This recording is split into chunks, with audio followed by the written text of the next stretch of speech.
నమస్తే, welcome to our channel. నేను మీ శాలిని. మన ముందు రాజకీయ విశ్లేషకులు అడుసుమల్లి శ్రీనివాసరావు గారు ఉన్నారు. వారిని అడిగే కొన్ని విషయాలు మనం తెలుసుకుందాం. నమస్కారం సార్. నమస్కారం అండి. సార్, ఇప్పుడు చూసుకున్నట్టయితే వైసీపీ వాళ్ళు ముద్దరగాడ పద్మనాభరెడ్డి గారు ఇప్పుడు సీఎం చంద్రబాబు నాయుడు గారికి ఒక లేఖ రాశారు అక్రమ కేసుల మీద. దీని మీద మీ స్పందన ఏంటి సార్? ఇప్పుడు ముద్దరగడ పద్మనాభం గారు అంటే ఇప్పుడు ఆ రెడ్ అని తగిలించాలంటే కొంచెం ఇబ్బందిగా ఉంది. ఎందుకంటే మనకు చాలా నుంచి ముద్దరగడ పద్మనాభం గారు అలవాటు అయిపోయింది. ఆయన అనేక ఉద్యమాలు చేశారు. ఆయనకు ఒకప్పుడు ఆయన తెలుగుదేశం పార్టీ 83 తెలుగుదేశం పార్టీ పెట్టినప్పుడు ఆయన ఎమ్మెల్యే గెలిచారు, మంత్రి అయ్యాడు, ఎక్సైజ్ మినిస్టర్ అయ్యాడు, చాలా నిజాయితీ పోవడానికి పేరు తెచ్చుకున్నాడు. అన్నీ జరిగినాయి. తర్వాత మళ్ళీ 99లో కూడా మళ్ళీ తెలుగుదేశం ఎంపీగా గెలిచాడు. ఆయన ఎందుకో కానీ ఆయనకి చంద్రబాబు గారు అలా అంటే మరి ఎందుకో తేడా. రామారావు గారు లోపల పైకో రకంగా లోపల రకంగా ఉంటాడు. అయితే ఆయన మాట తీరు వినయ విద్యాతలో మా జిల్లా వాళ్ళు అంతా కొంచెం అలాగే ఉంటారు. కానీ ఆయన మంచి పేరు ఉంది ఆ కుటుంబానికి. కానీ రాను రాను ఆయనకి ఐడెంటిటీ క్రైసిస్ వచ్చింది. అంటే ఎప్పుడూ కూడా మేకేసి దగ్గొట్టేసుకుని పెద్ద గాంధీ గారిలాగా ఉందామని అనుకుంటే కుదరదండి. ఎందుకంటే వీళ్ళ స్వార్థం అది గమనించిన తర్వాత మెల్లమెల్లగా కొంతమంది దూరం అవుతూ ఉంటారు. ఏదో ఒక కులాన్ని భుజాన వేసుకుంటే నువ్వు ప్రజానాయకుడు కాలేవు. పోనీ ఆ కులాన్ని భుజాన చేసుకున్నప్పుడు ఆ కులానికి ఉద్ధరించేవంటే ఏమీ లేదు. ఆ పిల్లల్ని కానీ వాళ్ళని కానీ రెచ్చగొట్టి వాళ్ళని నీ రాజకీయ అవసరాలకి నీకు నచ్చిన నాయకుడికి సపోర్ట్గా తీసుకెళ్ళి ఆ స్వార్థాన్ని మీ తాలూకు వ్యవహారాన్ని మొత్తం కనిపెట్టి నీకు దండం బాబు అని పోయారు వాళ్ళంతా. నీకు అందుకని ఒకసారి డిపాజిట్లు కూడా రాకుండా పోయినాయి ఎన్నికల్లో. ఇది వేరే కథ. ఇప్పుడు ఆయన ఆ మధ్యకాలంలో నేను రెడ్డిగా మార్చుకుంటాను పేరు అని చెప్పి డిక్లరేషన్ ఇచ్చి పద్మనాభరెడ్డిగా మార్చుకున్నాడు. ఇది ఇంకా ఆయన ఇష్టం, వ్యక్తిగతం ఏంటండి. కానీ ఇప్పుడు ఆయన లెటర్లో ఏం రాశాడంటే, చంద్రబాబు నాయుడు గారిని అడ్రస్ చేస్తా, మీరు నేను రాజశేఖర రెడ్డి గారు విలువైన రాజకీయాలు చేసాం, మీరంతా మనంతా కలిసి 1978లో ఒకేసారి గెలిచాం, మనం అందరూనే మన మధ్య స్నేహ సంబంధాలు అలాగుండి ఇప్పుడు అక్రమ కేసులు బనాయిస్తున్నారు. రెడ్ బుక్ పేరు చెప్పి మీ అబ్బాయికి మీ సలహా ఇవ్వండి, మీ అబ్బాయి చాలా వేధిస్తున్నాడు, భయపెడుతున్నాడు అందరినీ. ఇలాగ రేపొద్దున మళ్ళీ జగన్మోహన్ రెడ్డి గారు తప్పకుండా ముఖ్యమంత్రి అవుతాడు. ఆ ముఖ్యమంత్రి అయినప్పుడు రేపొద్దున వాళ్ళు ఊరుకున్నా కానీ కేడర్ చాలా కసి తీర్చుకుంటారు, పగ తీర్చుకుంటాడు. ఇలాగా శుద్ధులు హితోక్తులు చెప్తా ఒక లెటర్ రాసి ఆయ్ అని పెట్టేశాడు. అదే లెటర్ ముగించాడు. ఇక ఒక్కొక్క పాయింట్ చెప్పాలి. రాజశేఖర రెడ్డి గారు, చంద్రబాబు నాయుడు గారు, ముద్దగడ పద్మనాభం గారు 1978లో మొదటిసారి అసెంబ్లీలో ప్రవేశించారు నిజం. అప్పుడు రాజశేఖర రెడ్డి గారు మీరు ఆయన ఒకేసారి ప్రవేశించారు. కానీ మీరు జనతా పార్టీ తరపుని, చంద్రబాబు నాయుడు గారు హస్తం గుర్తైన కాంగ్రెస్ ఇందిరా కాంగ్రెస్ తరపుని, రాజశేఖర రెడ్డి గారు రెడ్డి కాంగ్రెస్ తరపుని వచ్చారు. రాజశేఖర రెడ్డి గారు ఆవుదడ గుర్తు మీద రెడ్డి కాంగ్రెస్ తరపుని గెలిచి కాళ్ళు పారాని ఆరకముందే పెళ్లిపేటల నుంచి పెళ్లి కూతురు లేచి వెళ్ళిపోయినట్టు ఆ పార్టీని వదిలేసి ఐ కాంగ్రెస్ జాయిన్ అయిపోయాడు. ఇది కూడా రాయాలి, మీరు వివరంగా రాస్తారు కదా ఆయ్ అంటానే, అది కూడా రాయాలి. రాస్తే ఇంకా బాగుంది, బలంగా ఉంటుంది.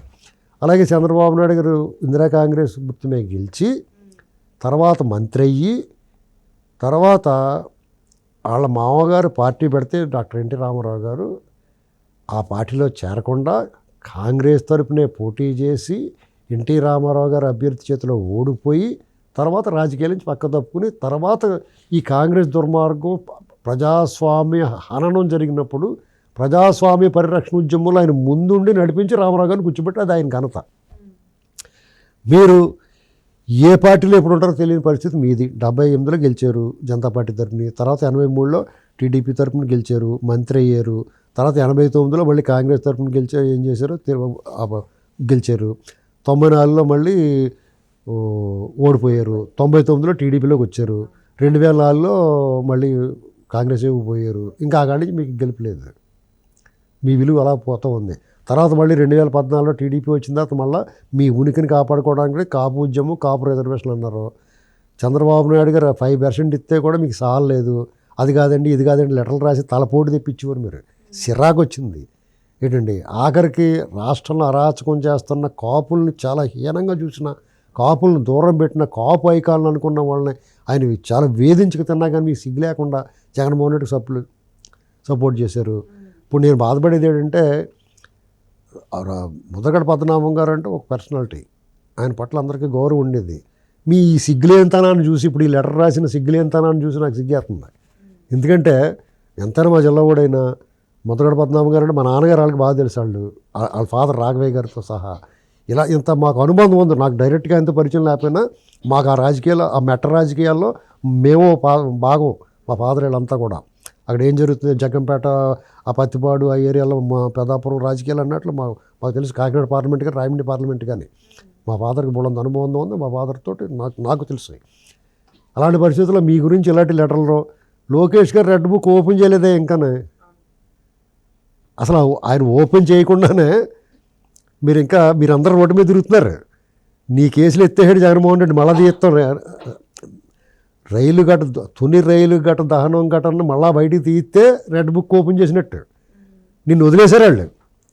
సర్లే ముసలుడు అయిపోయి ఇంకెందుకు వచ్చిన గొడవ అని వాళ్ళ అనన్న మాటలని నువ్వు ఇంట్లో కూర్చొని తలుపేసేసి నువ్వు చేసిన ఆగడాలని ఎంత ఓపికగా భరించాడు చంద్రబాబు నాయుడు గారు. అదే జగన్మోహన్ రెడ్డి చెయ్యి, నువ్వు చేస్తే ఏం చేసాడు చూసాం కదా.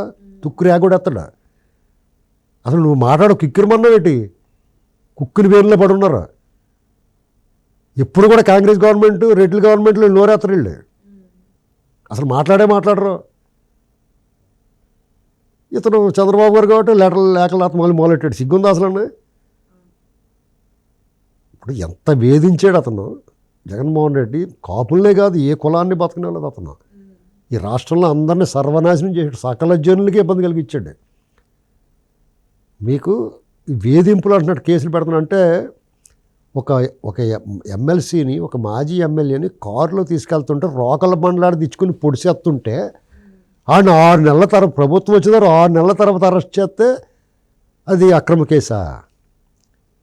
చంద్రబాబు నాయుడు గారి కుటుంబాన్ని, పవన్ కళ్యాణ్ గారి కుటుంబాన్ని, రాష్ట్రంలో మహిళా నాయకురాళ్ళని, మహిళా మంత్రుల్ని, వాళ్ళ కుటుంబ సభ్యుల్ని, రాష్ట్రంలో రాజకీయాల్లో ఉన్న మహిళల్ని, రాజకీయంగా లేని వాళ్ళని, సినిమా తారల్ని కులం పేరు పెట్టి మహిళల్ని అసభ్యంగా జుగుప్సాకరంగా సోషల్ మీడియాలో పోస్టింగ్ చేస్తున్న సోషల్ సైకోల్ని, సోషల్ డిజిటల్ డెవిల్స్ని అరెస్ట్ చేయటం అక్రమ కేసులా?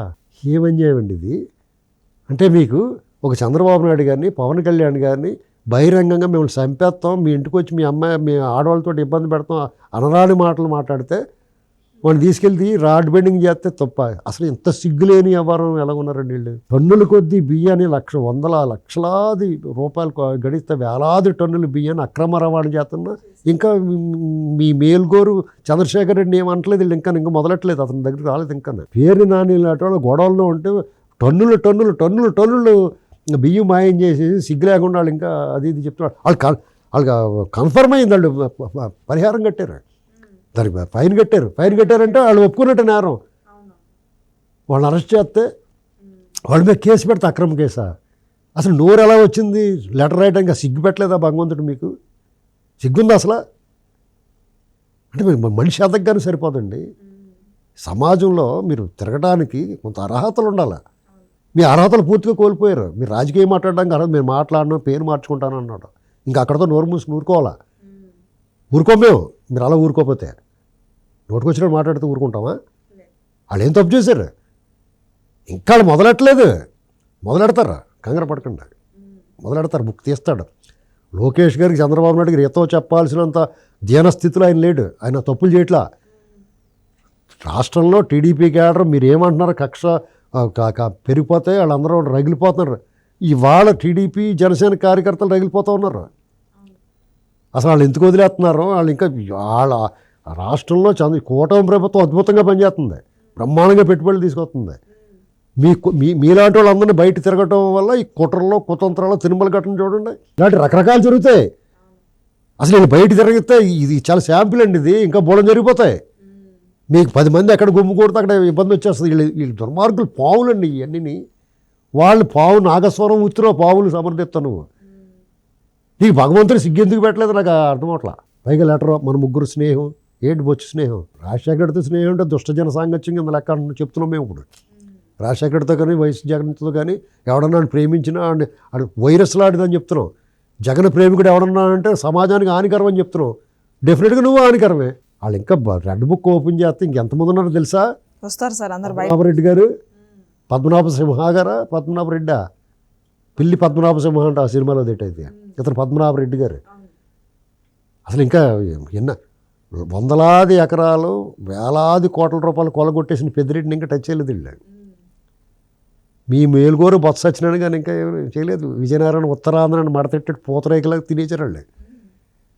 సముద్ర గర్భాన్ని కూడా తొలిచేసి ఇసుక మట్టి మశానం భూములు కొండలు గుట్టలు కొట్టేసిన విజయసాయి రెడ్డిని ఇంకా ముట్టుకోలేదు, బెల్ట్ టచ్ చేసుకుని తిరుగుతున్నాడు. ఇంకా అతను గొడ్లోడు చూసి కట్రాయితే ఇంకేం కూర్చోబెట్టలేదు. విచారణ సినిమాలో కూర్చోబెడతారు, అలా కూర్చోబెట్టలేదు.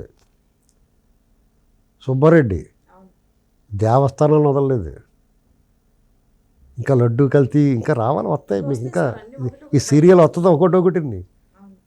నోటుకు వచ్చినట్టు మాట్లాడలేదు. వల్లభనేని వంశీ, కొడాలి నాని, దేవినేని ఆ పార్టీ ఆఫీస్ మీద దాడి చేసిన లేళ్లప్పిరెడ్డి, దేవినేని అవినాష్, వీళ్ళందరూ వరుస మా వంతు ఎప్పుడు వస్తుందా అని చూస్తున్నారు వీళ్ళంతా. కొద్దిగా వెయిట్ చేయండి, కంగారు పడకండి. ఎందుకంటే మీరు అప్పుడు లెటర్లు రాయడానికి ఇంకో పెన్ను ఉండదు అసలు. మీకే పైనుంచి ఎంత గులాబ్ జామ్ ఆడిపోతే తర్వాత చూసుకోండి మీరు. అంటే మీరు వాళ్ళు ఏమంటలేదు కదా, సాఫ్ట్ టార్గెట్ చంద్రబాబు నాయుడు గారు చాలా పెద్ద మనిషి, రాజనీతిజ్ఞుడు, స్పోక్స్ స్టేట్స్మెన్, మీలాంటి పనికిమాల ఉత్తరాలన్నీ సొంత కూర్చుంటాం అనుకుంటున్నారా? ఆయన అప్పుడప్పుడు మీకు అవకాశం ఇస్తాడు, మర్యాదగా మాట్లాడతాడు. కాబట్టి మీరు ఓవర్ యాక్షన్ చేస్తున్నారు. రియాక్షన్ ఎలా ఉంటుందో చూడండి. డెఫినెట్గా రెడ్ బుక్ ఓపెన్ అవుద్ది, ఏమీ అనుమానం లేదు. జగన్మోహన్ రెడ్డిలో అవివేకులు, దుర్మార్గులు, నీచులు, నికృష్టులు కాదు వీళ్ళు. వీళ్ళు ఏంటంటే సాక్ష్యాధారాలు ఉండాలి, చట్ట ప్రకారం శిక్షించాలనుకుని గిరిగీసి కూర్చుని పట్టుదలగా ఉన్నవాళ్ళు. కాబట్టి మీరు ఇంకా రోడ్డు మీద తిరుగుతున్నారు, మాట్లాడుతున్నారు, లెటర్లు రాస్తున్నారు. మీరు అన్నట్టుగా అచ్చం జగన్మోహన్ రెడ్డి లాగా వీళ్ళు వ్యవహరిస్తే మీరంతా కూడా మేము ఈ ఊరోళ్ళం కాదండి అని పారిపోతారు ఎప్పుడో ఇక్కడి నుంచి. నేను ఫైనల్గా ఏంటంటే నాకు అంటే చాలా గౌరవం, నాకు ఎంతో అభిమానం వాళ్ళంటే. అలాంటి వాడికి సిగ్గులేకపోవడానికి నేను సహించలేకపోతున్నాను. ఇంతకన్నా మాట్లాడలేము. Okay, thank you sir.